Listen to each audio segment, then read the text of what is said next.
So the title of our talk today is You, the Keeper of Wonder. So what does wonder mean to you? What is wonder for you? Wonder means? Come on, it's simple. So what is wonder? Magic, miracle. So you who are really the keeper of magic, it's addressing each one of us. You are the keeper of magic. So this little piece, it's very beautifully written. I know you. Take it for your purposes like your higher self speaking to you, your higher self speaking to the lower self. I know you. I know you wear your heart on your sleeve. I know that heart is pieced together with soft driftwood and tattered suitcases and old skeleton keys and shards of pottery you've tucked in your pockets from all the things you've seen break along your journey. It's a metaphorical way of saying that I know you. For most of us, we wear our heart on our sleeve. Our heart is broken and then pieced together with various things in life, etc. I know your soul glitters with the fragments of love affairs and fiery passion and endless nights of candlelight and whispers against bare skin. I know you hear the echoes of long gone trains and feel the pulse of memory reminding you of things you've not encountered in this lifetime. I know that sometimes the way sunlight filters through trees can bring you to your knees in breathless gratitude. For all of us, simple things in life sometimes bring us to breathless gratitude. I know the path has taken you to unexpected worlds and that you've seen beauty beyond measure and experienced the sort of kindness that cracks you wide open. Why does kindness crack us wide open? Because when you're kind, what happens?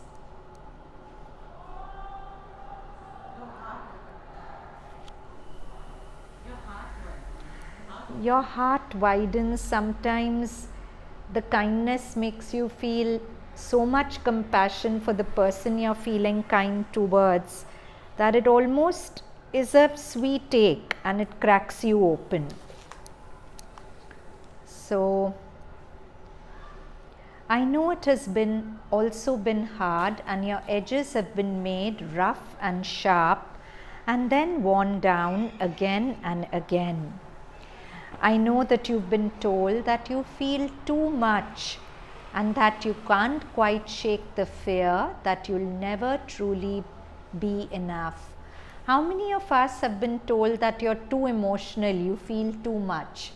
9 out of 10 of us, right? So I know that you've been told that you feel too much and that you can't quite shake the fear that you'll never truly be enough. And know you are and I know you're tired, love. I know the ache lodged in your bones. I know it has been a long road. Shailaja, you can get a chair from the... I know the ache lodged in your bones. I know it has been a long road and you yearn for rest and comfort and home. But I've also seen you twirling barefoot in the grass by moonlight. So it's describing how all of us are made of so many opposites, so much sorrow, so much joy. And the moon, she is dancing with the sun and this wild spinning earth, coaxing the ocean to crash on the shore over and over again just for you. So it's like your higher self telling you you're the keeper of such wonder that everything in the universe is working for you. The moon is dancing with the sun, the earth is spinning, the ocean is crashing on the shore over and over again just for you. And I know there are stars traveling unfathomable distances and burning to dust when they enter our atmosphere, so that you can breathe a little bit of light into your soul when you need it the most. You're so magical that the stars are traveling such unfathomable distances to bring light to your soul. And then there is you throwing open the doors, ushering the spirit inside and keeping your rebel heart pulsating strong. You, the keeper of wonder. That's the title of this piece. The child of every revolution this world has ever seen, because we are not just in this birth, we have been there since the beginning of time and we have witnessed every revolution the world has ever seen. What power you hold, what tremendous mystery and magic live in your center. How blessed this world is to know the mystical, untamable brilliance that is you. Just look around you at the beauty and the bliss, at the terror and the tear down, at the utter certainty and every last known. It is all part of your story, part of how you were made. Embers of grace and grit. Embers are like charcoals when they are dying down. So you are made of embers of grace and grit, courage. Ashes of breakdown and breakthrough. So you've broken down many times and you've had many breakthroughs. So embers leave behind ashes, right? So the embers of grace and grit leave behind ashes of breakdown and breakthrough. Born of fire, made of light. You are born of fire, you're made of life. Badass. With badass is slang for saying you can be quite in the face and not so good sometimes. Badass with a side of sacred wisdom. Explode. This reminds me so much of the kids I teach. They are so, as they say, badass sometimes, but you take them to Pondicherry and the kind of wisdom they come out with and they speak, it just amazes you. So it's really true. Badass with a side of sacred wisdom. Exploding with fireworks across the night sky. You. Thank you for sharing this earth with me. Be blessed. It's by Jeanette LeBlanc. So now this is by Zen Master Karen Miller. You are born completely endowed with the perfect wisdom of the awakened mind. So she's not saying you have to become a Buddha to get it. She's saying you're already born with the perfect wisdom of the awakened mind. You are a miracle. You are a genius.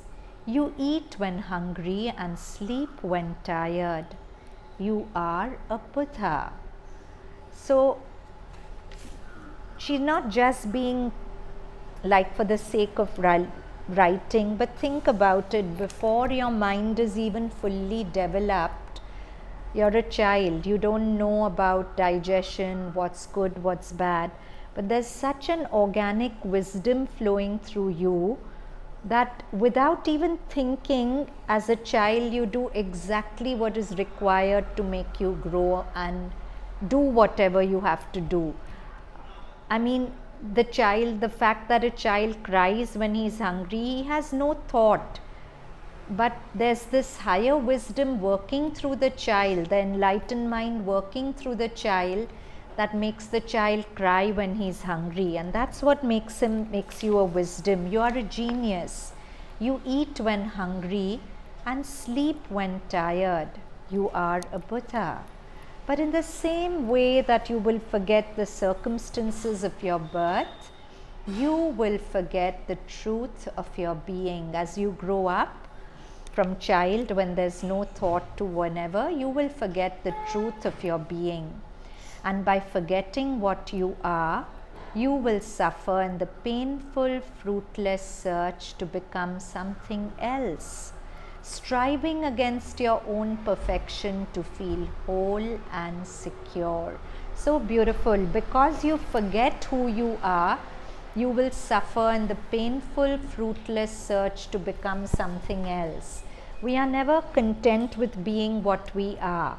We will keep searching other people's parameters of success, other people's ideology of what we should be, and we will forget the magnificence that we are. We will forget that we were born keepers of wonder, and we will lose ourselves.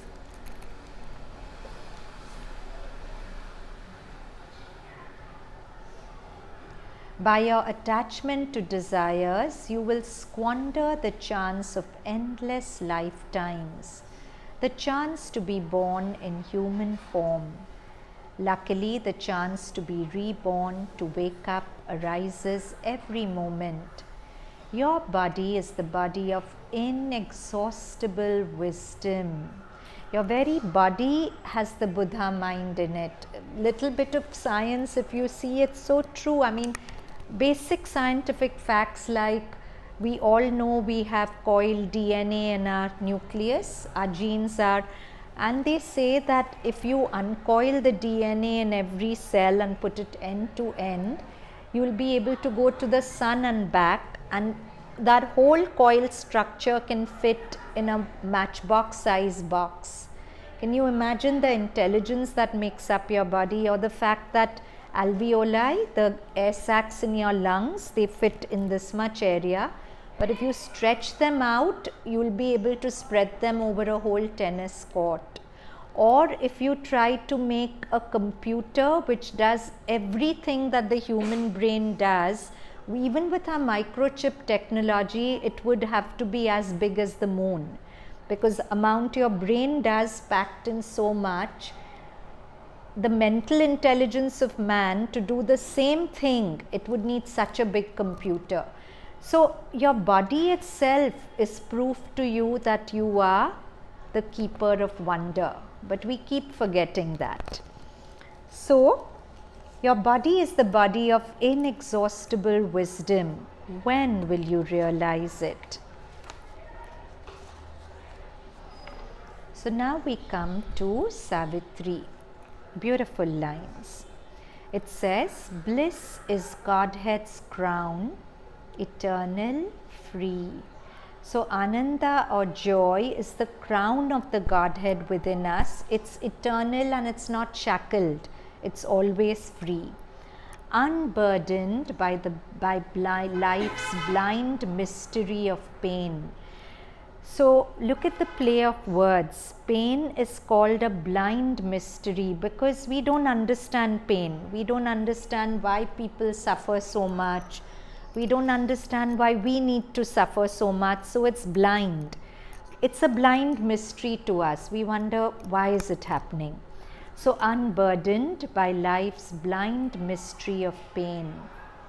Pain is the signature of ignorance, attesting the secret God denied by life.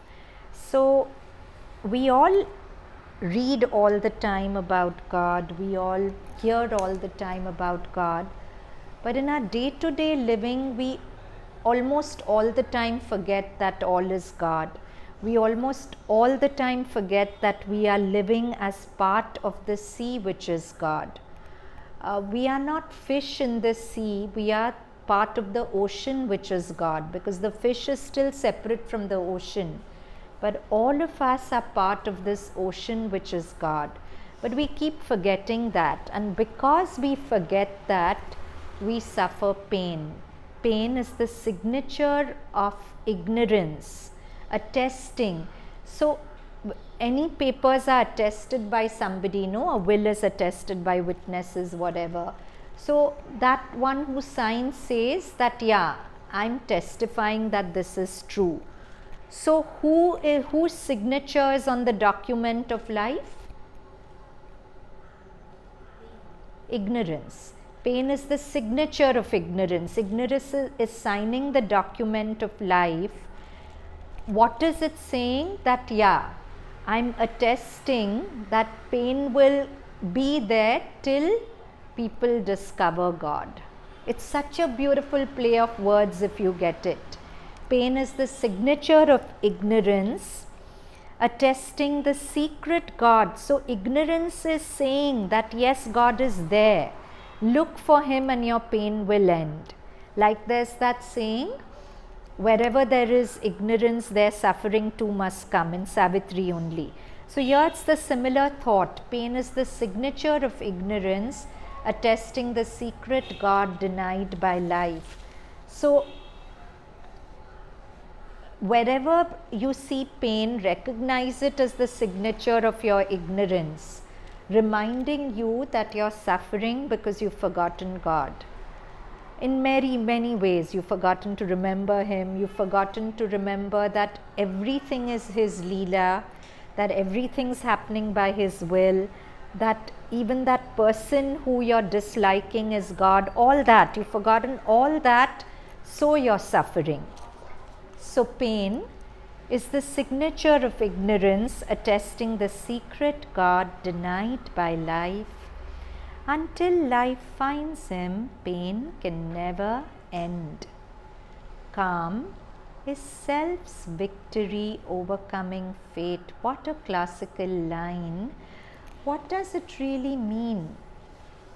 Like many stories, many Savitri classes back, I had told you a true story of a girl who was burnt to death because a pot she had put on fire caught fire and her whole house was on fire. And she says that she could feel the firemen bringing her out, proclaiming her dead, etc. And somehow she went into a space where she was out of her body. She didn't feel pain anymore. She just saw a huge white light and a voice telling her, "Fooled you, didn't I?" and laughing. And then telling her, "Just know that you're always safe and you'll always be safe. You can go back or move on, but know either way that I will always love you." And she said that there was no ownership in that voice, like a voice which is telling her all this, no possessiveness, no ownership, just unconditional love. And she chose to come back and tell her story. So that is calm's victory overcoming fate. Fate was to our eyes horrible. And she'd written that what she feared the most was fire. her greatest fear was death by fire, and sometimes what you fear the most, life takes you to, so you can overcome it. So that is fate. It looks terrible. But when her spirit came forward, if you say one way, the voice she heard, the light she heard was her own higher self. So calm is self's victory overcoming fate. If the self steps forward, if the spirit steps forward, any crisis can become joy, because when calm comes forward in the moment of trouble, you know that spirit has triumphed. So calm is self's victory overcoming fate. And I think we've all experienced this in moments, like in small things we may get rattled. When really big things happen, sometimes such a calm takes over us that we respond to it in a way that we are also surprised. So we've all experienced calm is self's victory overcoming fate. Bear, thou shalt find at last thy road to bliss. Bliss is the secret stuff of all that lives. Even pain and grief are garbs of world delight. It hides behind thy sorrow and thy cry, because thy strength is a part and not God's whole, because afflicted by the little self, thy consciousness forgets to be divine as it walks in the vague penumbra of flesh. Penumbra is a partial shadow, not fully dark, not fully lit. So it's saying, because thy strength is a part and not God's whole, because afflicted is diseased by the little self, attacked by the disease of the ego, your consciousness forgets to be divine and walks in the vague, half-lit pathway of the flesh, and cannot bear the world's tremendous touch. Thou criest out and sayest that there is pain. Indifference, pain and joy, a triple disguise, attire of the rapturous dancer in his ways. So God is the rapturous dancer, and he is wearing these disguises of indifference, pain and joy. Withhold from thee the body of God's bliss. Thy spirit's strength shall make thee one with God. So Sri Aurobindo again and again says, I'm not a philosopher, I'm a seer. I write what I see. So he has seen this as the future of mankind, and he's promising that this is what awaits you in time to come. Thy spirit's strength shall make thee one with God. Thy agony shall change to ecstasy. Indifference deepen into infinity's calm. So right now, we may be indifferent and callous about a lot of things, but indifference won't remain indifference. It will become the calm of infinity. And joy laugh nude on the peaks of the absolute. So very beautiful passage. I'll read it through without explanation, just feel it. Bliss is the Godhead's crown, eternal, free, unburdened by life's blind mystery of pain. Pain is the signature of the ignorance, attesting the secret God denied by life. Until life ends, finds God, pain can never end. Calm is self's victory overcoming fate. Bear, thou shalt find at last thy road to bliss. Bliss is the secret stuff of all that lives. Even pain and grief are garbs of world delight. It hides behind thy sorrow and thy cry, because thy strength is a part and not God's whole. Because afflicted by the little self, thy consciousness forgets to be divine, as it walks in the vague penumbra of the flesh and cannot bear the world's tremendous touch. Thou criest out and sayest that there is pain, indifference, pain and joy, a triple disguise, attire of the rapturous dancer in the ways, withhold from thee the body of God's bliss. Thy spirit's strength shall make thee one with God. Thy agony shall change to ecstasy, indifference deepen into infinity's calm, and joy laugh nude on the peaks of the Absolute. Karen Miller, Zen Master again. Each moment of birth, we lose what we no longer need. What do we not need? The beliefs of who and what we are and what we can and can't do. They say no, whether you believe you can or you can't, you're right. Because if you believe you can, you can. If you believe you can't, you can't. So each moment of birth, we lose what we no longer need. The beliefs of who and what we are and what we can and can't do. We learn that life is not ours alone, but shared through all space and time, not defined by what we like, want, know, or think. We learn that life is not ours alone, but shared through all space and time. What does she mean by this? If you look at life, we are, at least in the earlier evolutionary stages, very possessive about life. My space, my person, my thing, how dare you encroach, how dare you come in. But as we evolve, we realize that nothing in life belongs to us. We share everything in life with life itself. And sometimes we learn it through a lot of pain. Yeah? So that's what she's saying. We learn that life is not ours alone, but shared through all space and time. Like typical example is wife is possessive about husband, mother is possessive about son. But when the wife is being possessive about her husband, she feels that my husband should belong to me. But she doesn't realize that in this life he is her husband. He's lived so many millions of lives before.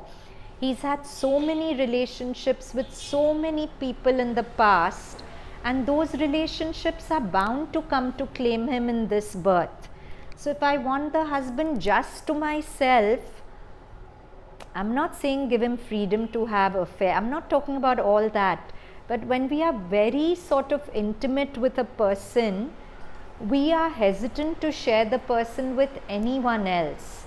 But that's our ignorance, because we got to realize what she's saying very beautifully. We learn that life is not ours alone, but shared through all space and time. Everyone we are coveting is really shared by the whole universe with us. So we got to remember that. Not defined by what we like, want, know, or think.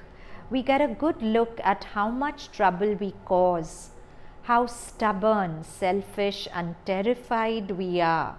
Terrified of losing, no? And that's why we are holding on. And how much trouble we cause because of that. And how much growing up we still have to do.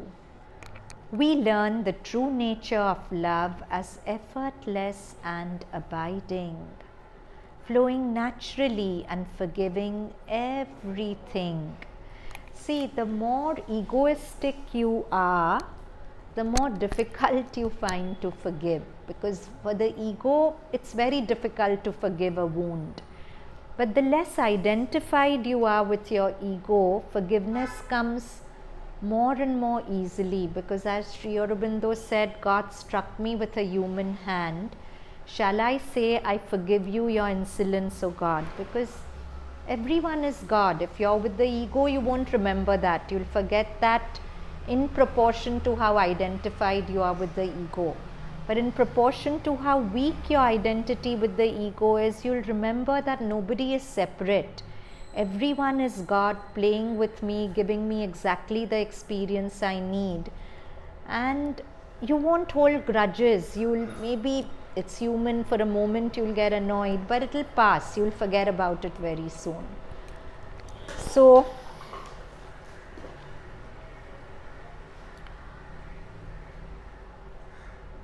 we learn the true nature of love as effortless and abiding, flowing naturally and forgiving everything. This love is compassion, and it is born when we are no longer deceived by appearances. The illusion that I exist separate from you, and the you that I blame when I'm selfish, embittered, and angry. Compassion is the fearless essence of life. It endures, enhances, and sustains itself. It is generous and good. Okay, and we go to the next page. Okay, this is another very beautiful passage from Savitri. But since she knows, she is the mother, but since she knows the toil of mind and life, as a mother feels and shares her children's lives, even a physical mother, by and large, if a child is troubled, will want to know all about the child's trouble. So the Divine Mother has that love 100,000 times more. So how can she always listen to us? By putting a part of herself inside us, so that whatever is going on in our mind, the mother is listening. She's always listening. So that's what this is saying.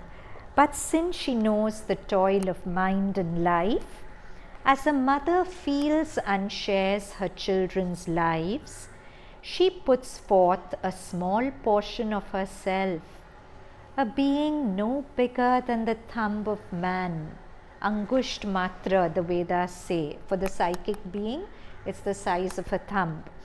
Into a hidden region of the heart, to face the pang and to forget the bliss. So she sends us into this apparently painful world, but not alone. She comes with us to face the pang, all the pains that we face. It's really her presence in us which is facing it. To face the pang and to forget the bliss, to share the suffering and endure earth's wounds, and labor mid the labor of the stars, the evolutionary labor. This in us, this psychic being, this portion of the mother inside us, laughs and weeps. It's happy and it's unhappy, suffers the stroke, exults in victory, struggles for the crown. Identified with the mind and body and life, it takes on itself their anguish and defeat. So so there's a very beautiful story that comes to mind of Shankaracharya. So Shankaracharya was known to be very, very good in spiritual debates. Nobody could beat him. So he defeated a very great scholar, and he had a wife who loved the scholar very much. So she said, do you agree that I'm the scholar's Ardhangini, I'm his other half? So Shankara said yes.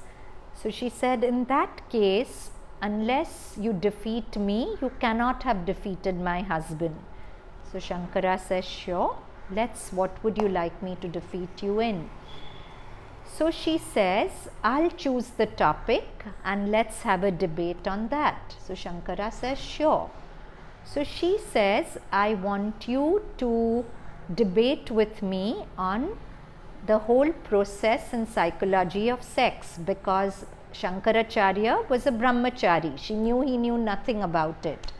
So Shankara had taken on the challenge. So he said, sure, but give me a certain number of days. I'll come back and I'll argue with you. Now Shankara knew that in this body he could not it was too pure to get into that whole thing. So he told his disciples, I'm going to leave my body. He had the siddhi of leaving his body and coming back.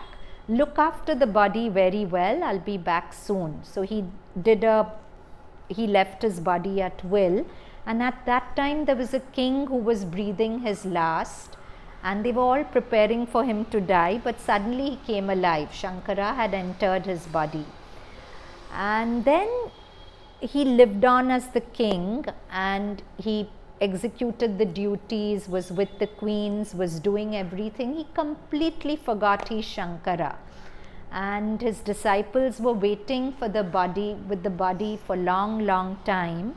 And then finally they said, we have our guru must have been taken birth somewhere or something. So they went everywhere singing his songs so that he would. So they finally reached the king's court, and they sang Shankara's favorite songs. And suddenly the king remembered, oh, what am I doing here? I'm Shankara. And the king's body died. He came back and he fulfilled the debate. And of course he defeated her, because now he'd had the experience.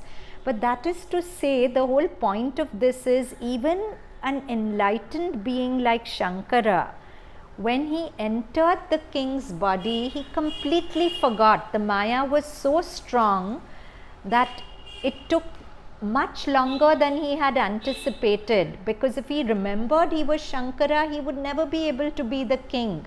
The whole purpose of doing this is defeated.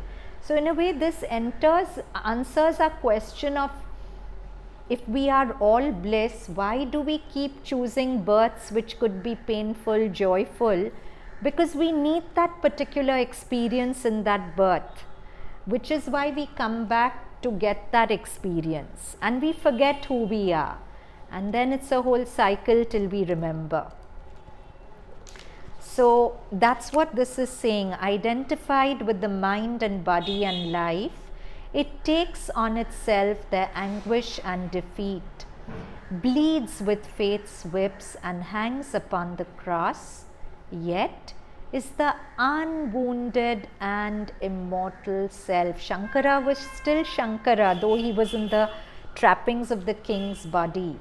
We are still the psychic being, although we forget it and we think we are this. We are still the keepers of wonder. It takes on itself the anguish and defeat, bleeds with the fate's whips, and hangs upon the cross, yet is the unwounded and immortal self, supporting the actor in the human scene. Through this, through what? Through the psychic being, she, the Divine Mother, sends us her glory and her powers, pushes to wisdom's heights through misery's gulfs. She gives us strength to do our daily task, and the sympathy that partakes of others' grief. Where do we get the strength to face life? From the Mother's presence inside us. And the little strength we have to help our race, we who must fill the role of the universe, acting itself out in a slight human shape, and on our shoulders carry the struggling world. This is in us the Godhead, small and marred. This Mother's presence inside us is the Godhead, small and marred. In this human portion of divinity, she sees the greatness of the soul in time, to uplift from light to light, from power to power, till on a heavenly peak it stands a king. So this Mother's presence in us is what does the sadhana in us and makes us climb from peak to peak, till on a heavenly peak it stands a king, in body weak, in its heart an invincible might. It climbs stumbling, held up by an unseen hand, a toiling spirit in a mortal shape. So there's this bit explaining this, the saying from the Gita, you are that which no water can wet, no fire can burn, no sword can cleave, makes great sense with this, because if Atma, this is the saying, I am Atma Sarvanubhu. I am the Atma, which is the real experiencer of everything. So this psychic being is the real experiencer of all experiences, and this appears to experience but it never experiences. Do you understand? Like the screen of a movie appears to experience the movie, but does it really experience the murder and theft and the sadness in the movie? No, it's just receiving it. It's appearing to experience it, but it's never really touched by it. So that's how compassionate the design of life is. It puts us through everything, but what is essentially us is never touched by the experiences. That's what I am Atma Sarvanubhu means. So, because if Atma is the real experiencer, then Atma cannot be wetted or burned or cleaved. There is great relief in this transfer of responsibility of experience to the Atma. When there is suffering, the mind suffers, but that is only an illusion suffering. The mind is itself an illusion, no? Because the I in the mind is an illusion, it's a mental construct. A phantom is suffering, but a phantom suffering is no suffering, right? The real you cannot suffer. So, when there is suffering, the mind suffers, but that is only an illusion suffering. The real, the true, the Atma, who's the real experiencer, is incapable of suffering. So, yes? As long as the ego believes suffering is real, is it real? It's real for the ego, but the ego itself is not real. So, what's real to something unreal can't be real. It appears to be very terrifyingly real. Yes, it appears. But if the ego is not real, what's real to it in the real sense can't be real.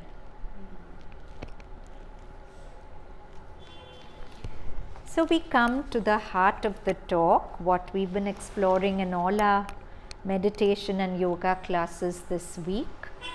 Sitting still, doing nothing. The wind blows, the grass grows, a Zen saying. Very, very beautiful. What it's saying is that if we realize that everything without exception is God, then that God intelligence is anyway doing everything, right? It's bringing whatever thoughts to my mind, it's metaphorically making the wind blow, the grass grow. So if I just sit still, where the wind needs to blow, it will blow, where the grass needs to grow, it will grow. I don't have to constantly keep getting mixed up with everything in life. I do that, no? Anything happens, I have an opinion. I might articulate it or I might keep it in my head, but I'm constantly interfering with life. So this Zen saying is telling us, be still, don't judge, don't interfere, leave it to that intelligence to do whatever needs to be done, because it's anyway being done. So it's saying, sitting still, doing nothing, the wind blows, the grass grows. And then Karen Miller again, we have the power to transform everything when we have the courage to do nothing. What a remarkable sentence. We have the power to transform everything when we have the courage to do nothing. So when things go wrong, actually fear propels us to look for solutions, right? I feel if I don't find a way out, I'll be doomed. So that time it takes a lot of courage to not do, to say that, no, I'm going to step back, I won't do.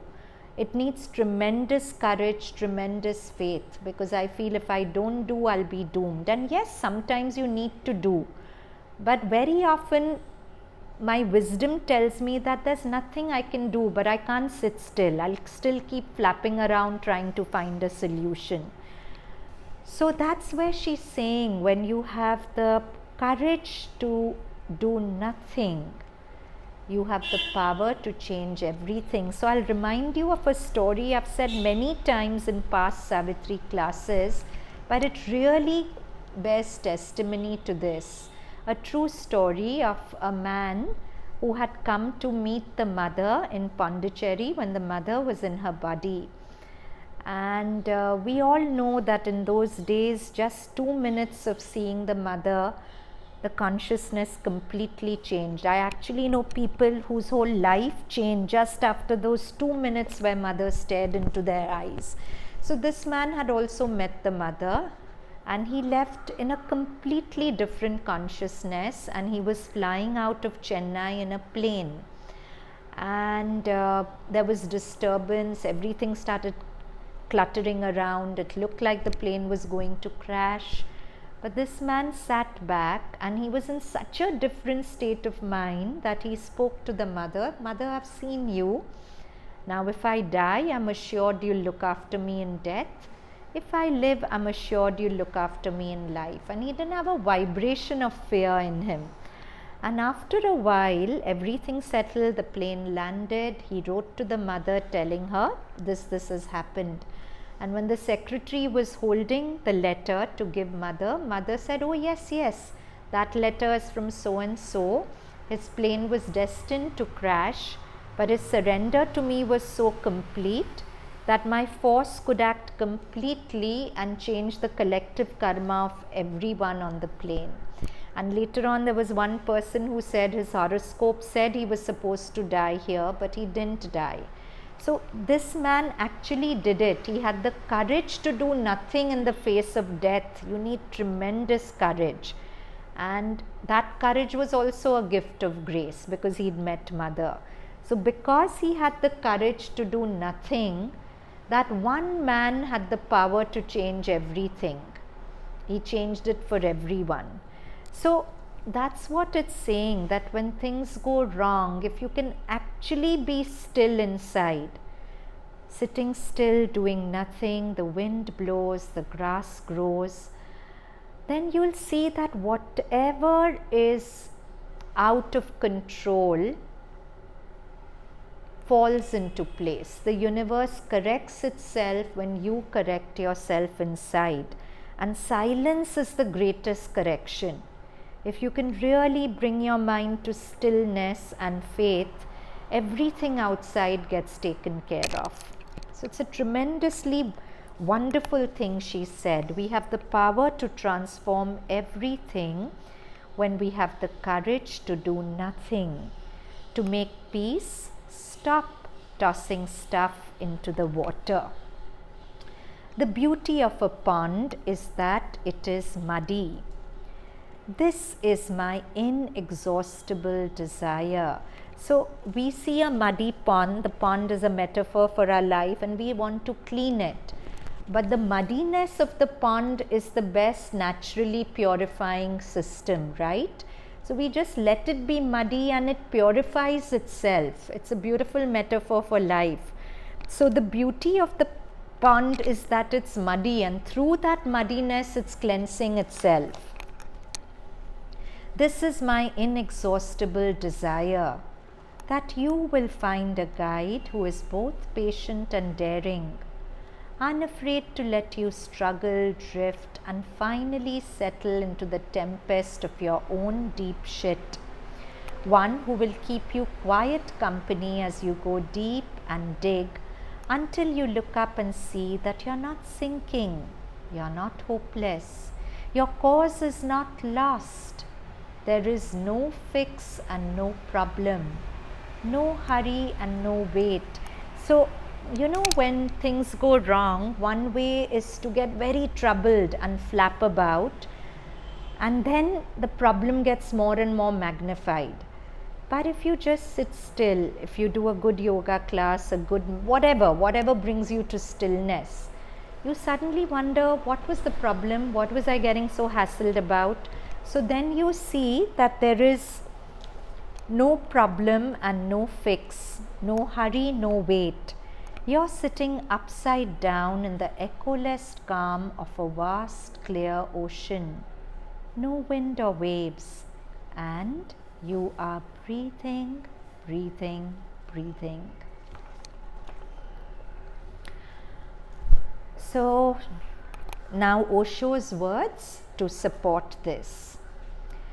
The thing to remember is to be a great yes sayer, to say yes to everything. There is nothing like no in your vocabulary. There is no negation. Never say no to anything, because with no the fights start. With no you become the ego. When you resist anything, when you say no to anything in the moment, your ego gets very firm, because you have to resist with a sense of I, right? The stronger your sense of I, the greater the resistance to what is. But the looser your sense of I, you're just accepting whatever is happening. It's the gift of God, it's grace, and you don't say no to it. So it says yes to everything. It has nothing like no in its vocabulary. There is no negation. It never says no to anything, because with no the fight starts. With no you become the ego. So we actually experienced this morning in the yoga class. Those of you who were there, we held asanas for a long period of time, and the pain increases. You keep watching, sitting still, doing nothing, and at one point the pain goes away. Those of you who do asanas, you'll have experienced this, that when your resistance to it drops, somehow the pain is not there. So that's what the whole thing is. It never says no to anything, because with no the fight starts. With no you become the ego. The moment you say no to anything, you have become the ego already. A conflict has come in, now you are at war. Tantra is this way of saying yes to everything. The philosophy of Tantra is the philosophy of surrender, saying yes to everything. Tantra loves, and loves unconditionally. It never says no to anything whatsoever, because everything is part of the whole, and everything has its own place in the whole, and the whole cannot exist without anything missing from it. So when you realize that everything is part of a whole, and if you say no to a part, you're saying no to the whole. So you say yes to everything. The greatest courage in the world is to accept all that life gives to you.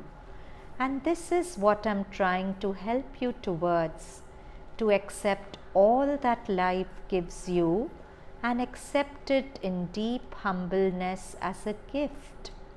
And when I say this, even those things which society has conditioned you to call wrong and bad, to accept everything, because even when you take the wrong path and you come back to the right path, you come back with a richness you didn't have before taking the wrong path, isn't it? For example, you get very, very angry, and then at some point sense comes and you overcome the anger. You're richer in consciousness than before you got angry.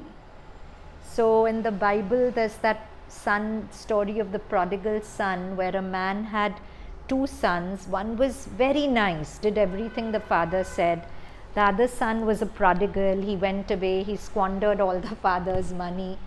And then when he came back, the father gave a big celebration and party and accepted the prodigal son back. And the first son said, Father, it's unfair. I've been true to you, I've obeyed you, and you seem to love this boy more.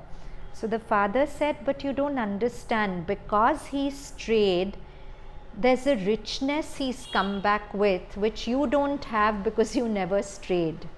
So every time we stray, we get a depth to our consciousness. So it's not, I'm not saying we should encourage ourselves to stray, but we mustn't call it wrong. We must observe it, let it be. Sometimes when we are in a negative mind state, we harden that negative state more by resisting it, by saying, no, I shouldn't be like this. But the more you what you resist persists. If instead of that you just let it be, sitting still, doing nothing, the wind will blow, the grass will grow, the wind and grass will blow and grow in a way that by itself that state will go away. And if you don't spend your energy resisting that state, you have the energy to really observe it and learn from it. The energy you're investing into resisting it, that same energy you can use to observe it, learn from it, and grow from it. You have a question? Lisa, I have a question. Yeah. So, there are some things that I know that I should say no to. So, suppose somebody is inviting me to a party that I don't want to go to. How does one say yes in a manner that is conscious? No, we are not talking about yes in action. In action, you'll obviously have to say no to certain things. But yes and no aren't about the words yes and no. Yes and no are about surrender or resistance. So I could say a no with complete surrender and without any conflict in my mind. Then it's in terms of what we are saying a yes. But if I say yes and I'm resisting it, I'm actually saying no in my mind. So if I say yes, let it be a wholehearted yes, or if I say no, let it be a wholehearted no. It's this half-baked, half-hearted thing, that a combination of yes and no, which is the resistance. Yeah?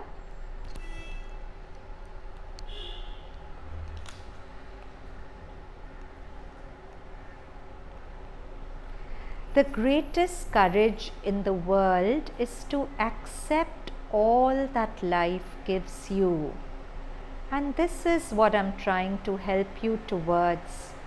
To accept all that life gives you and accept it in deep humbleness as a gift. And when I say this, even those things which society has conditioned you to call wrong and bad, to accept everything as a gift, even what the society has conditioned you to call wrong and bad. Your acceptance of what is takes you to a deeper level where your inner state as well as your sense of self no longer depend on the mind's judgments of good or bad. When you say yes to the isness of life, when you accept this moment as it is, you can feel a sense of spaciousness within you that is deeply peaceful. On the surface, you may still be happy when it's sunny and not so happy when it's raining.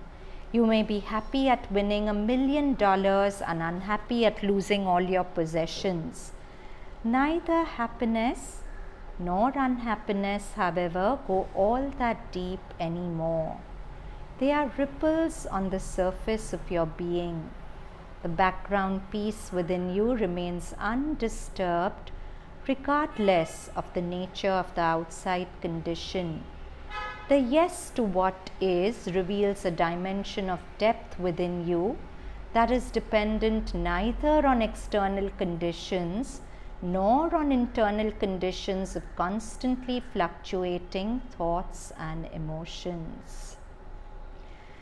Surrender becomes so much easier when you realize the fleeting nature of all experiences and that the world cannot give you anything of lasting value. So that's what we were saying earlier. Sooner or later you come to realize that you really have to share the world with the whole world. Everything in life that you're claiming possession for is really being shared with everything in the world. And everything changes. Whatever you're holding is slipping out of your hands. So it's saying that when you realize the changing, fleeting nature of all experiences and that the world cannot give you anything of lasting value, surrender becomes easier. You then continue to meet people, to be involved in experiences and activities, but without the wants and fears of the egoic self. That is to say, you no longer demand that a situation, person, place or event should satisfy you or make you happy. Its passing and imperfect nature is allowed to be. You don't fight the imperfect nature of life or people. You understand it is what it is and you allow it to be. You say yes to its imperfection rather than trying to change it. And the miracle is that when you are no longer placing an impossible demand on it, every situation, person, place or event becomes not only satisfying but also more harmonious and peaceful. So long as you keep wanting a person to change, the person won't change. But when you reach that point where you let go of the demand that the person should change, you will see that over a period of time automatically a harmony comes, the person changes, but by then that change, your happiness is not based on it. So long as you're basing your happiness on the person changing, inevitably the person won't change. When you completely accept this moment, when you no longer argue with what is, the compulsion to think lessens and is replaced by an alert stillness. So in fact, Eckhart Tolle has given several portals into the now, entry points into the now. And one of the major entry points into the now is dropping resistance and surrendering to what is. Because when you're resisting, you're always resisting something that happened in the past or a possibility in the future. But if you drop that resistance, your mind becomes automatically much quieter and you're automatically in the now. In his Yoga Sutras, the same thing Patanjali calls Ishwar Pranidhan. And he says Ishwar Pranidhan, or surrendering to God unconditionally, is one of the most powerful ways to quieten thoughts. Because if you don't have that surrender, self-preservative thoughts will keep the machinery of thoughts going. You keep thinking to keep yourself safe. But if you just know that, what do I have to be safe from? I'm in the ocean of God, and in the ocean of God anyway I'm safe. And whatever comes, I don't resist it, I don't judge it, I say yes to it, I say yes to the thoughts that come, the emotions that come, not to the contents of the thoughts, but to the basic arising of the thought. A thought of anger comes, yes, not that I will act on the content of that thought, but I don't resist it, I don't call that thought bad, I don't call myself bad for it, it's just a thought. I'm a witness, I allow it to come and go. And recognizing that this has also come by the sanction of God. Everything is coming by the sanction of God and I resist nothing. You are fully conscious, yet the mind is not labeling this moment in any way. This state of inner non-resistance opens you to the unconditioned consciousness that is infinitely greater than the human mind. This vast intelligence can then express itself through you and assist you both from within and from without. That is why, by letting go of inner resistance, You often find circumstances change for the better. Am I saying enjoy this moment, be happy? No. Allow the suchness of this moment, that's enough. Surrender comes when you no longer ask, why is this happening to me? Even within the seemingly most unacceptable and painful situation is concealed a deeper good. This is a sentence to remember. Even within the seemingly most unacceptable and painful situation is concealed a deeper good. And within every disaster is contained the seed of grace. In every disaster, there is a seed of grace. Throughout history, there have been men and women who, in the face of great loss, illness, imprisonment, or impending death, accepted the seemingly unacceptable, and thus found the peace that passeth all understanding. Acceptance of the unacceptable is the greatest source of grace in this world. What a beautiful line if you get it. Acceptance of the unacceptable. When can you accept the unacceptable? When grace gives you the consciousness to accept it, right? So acceptance of the unacceptable is the source of greatest grace in your life, is the greatest source of grace in the world. There are situations where all answers and explanations fail. Life does not make sense anymore, or someone in distress comes to you for help and you don't know what to do or say. When you fully accept that you don't know, you give up struggling to find answers with the limited thinking mind. And that is when a greater intelligence can operate through you. This is important when you're going through pain and you are trying to find out, why is this happening? Why is this happening? At some point, you fully accept that you don't know, but God knows. You give up struggling to find answers with the limited thinking mind. And that is when a greater intelligence can operate through you. And even thought can benefit from that, since the greater intelligence can flow into it and inspire it. It comes back to the same thing, sitting still, doing nothing. The wind blows, the grass grows.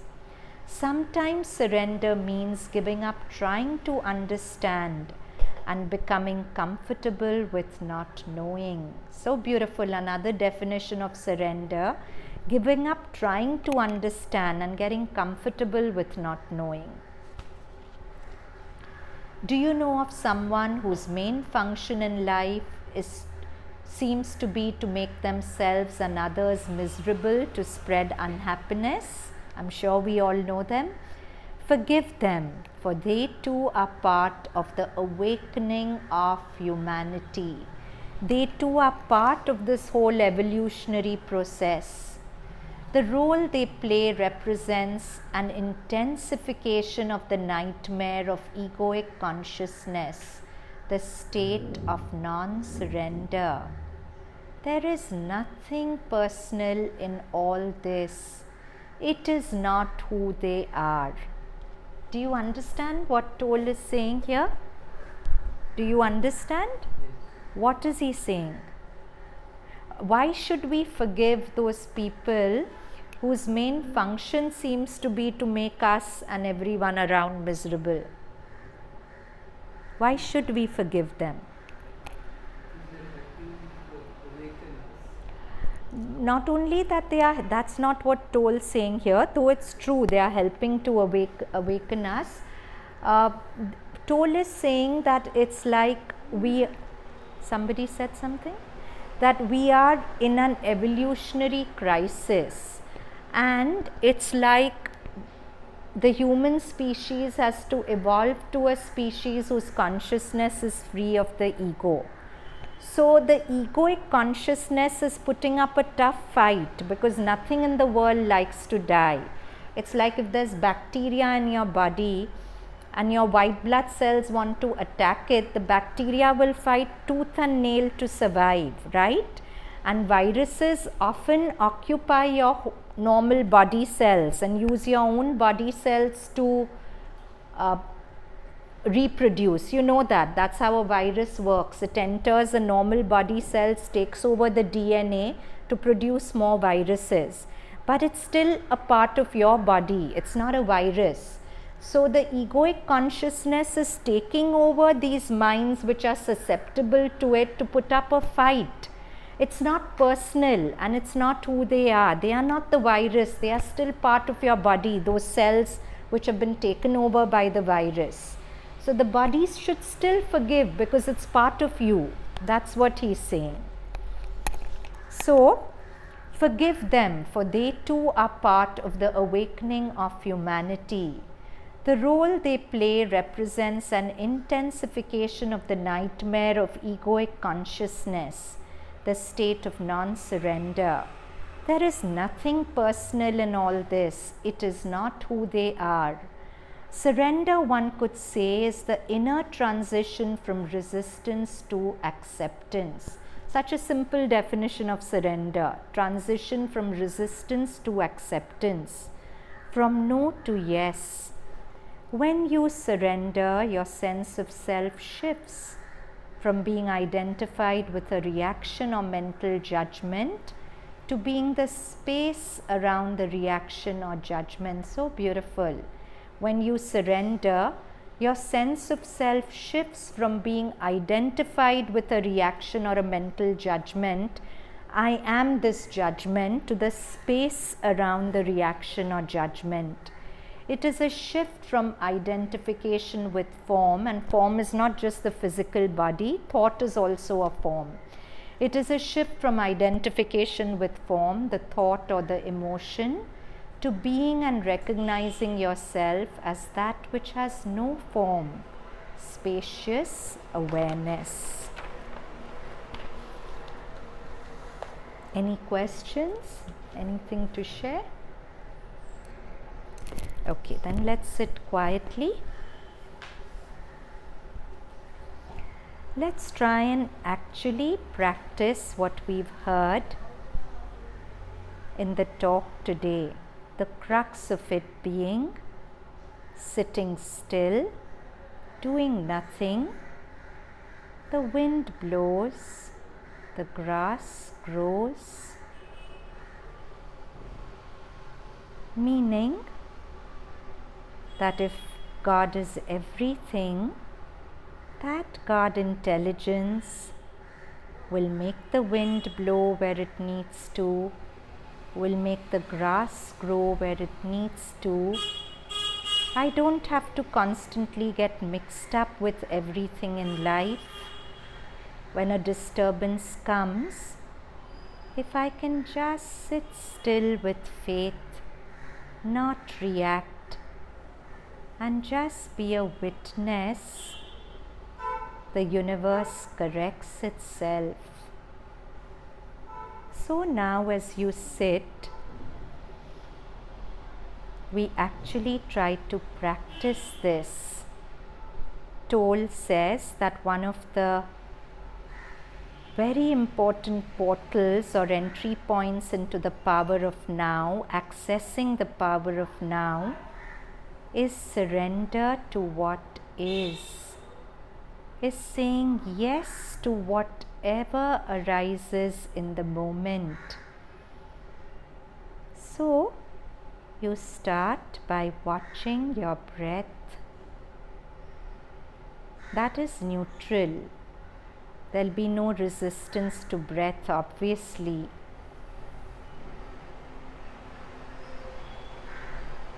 Now you bring your awareness to the body outline. Using your kinesthetic sense, you bring your awareness to sense your body with your eyes shut. Are you feeling a discomfort somewhere in the body? Maybe a heat somewhere, sweat somewhere. And is there a spontaneous habit of resisting what's unpleasant, of wishing it away?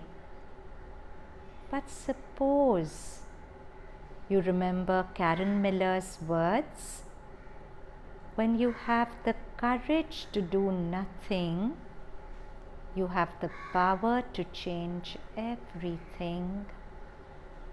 So remembering those words, suppose you stay with that sensation in your body without any will to heal it, without any thought that it should go away. Just see what happens.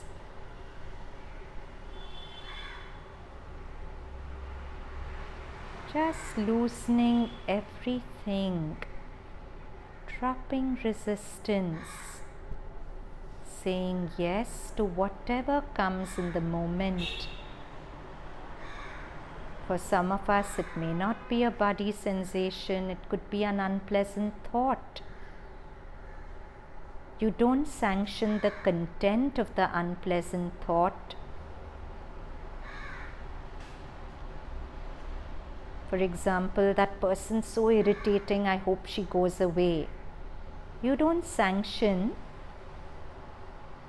the content of the thought, but you say yes to its arising without resisting. Yes, it's come, it's fine. I won't move, the thought will move, but I will just sit still and observe it.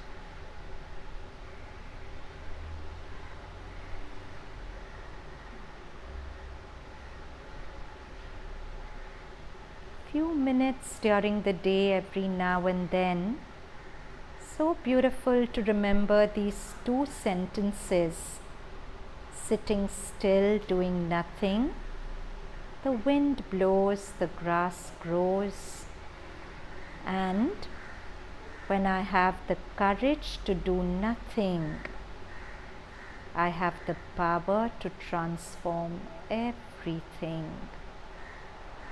So reminding myself of that, and just 3 minutes putting the timer on the mobile and sitting with it, just breathing, watching all that arises in the consciousness and in the environment, and dropping resistance, saying an inner yes to everything that is, remembering Toll's words that the greatest disaster too has a seed of grace in it, and accepting the unacceptable is the greatest source of grace.